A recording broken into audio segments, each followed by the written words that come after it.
اے ایمان والو، اللہ اور اس کے رسول کے حکم پر چلو اور اس سے روگردانی نہ کرو جبکہ تم سنتے بھی ہو، اور ان لوگوں جیسے نہ ہونا جو کہتے ہیں کہ ہم نے سن لیا مگر حقیقت میں نہیں سنتے۔ کچھ شک نہیں کہ اللہ کے نزدیک تمام جانداروں میں بدترین وہ بہرے گونگے لوگ ہیں جو عقل سے کام نہیں لیتے، اور اگر اللہ ان میں خیر کی طلب دیکھتا تو ان کو سننے کی توفیق بخشتا، اور اگر یوں ہی انہیں سنوا دیتا تو وہ منہ پھیر کر بھاگ جاتے۔ مومنو، اللہ اور اس کے رسول کا حکم قبول کرو جبکہ رسول تمہیں ایسے کام کے لیے بلاتے ہیں جو تم کو زندگی جاوداں بخشتا ہے، اور جان رکھو کہ اللہ آدمی اور اس کے دل کے درمیان حائل ہو جاتا ہے، اور یہ بھی کہ تم سب اس کے روبرو جمع کیے جاؤ گے۔ اور اس فتنے سے ڈرو جو خصوصیت کے ساتھ انہی لوگوں پر واقع نہ ہوگا جو تم میں گناہگار ہیں، اور جان رکھو کہ اللہ سخت عذاب دینے والا ہے۔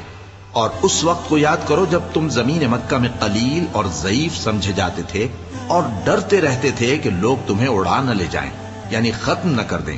تو اس نے تم کو جگہ دی اور اپنی مدد سے تم کو تقویت بخشی اور پاکیزہ چیزیں کھانے کو دیں تاکہ اس کا شکر کرو۔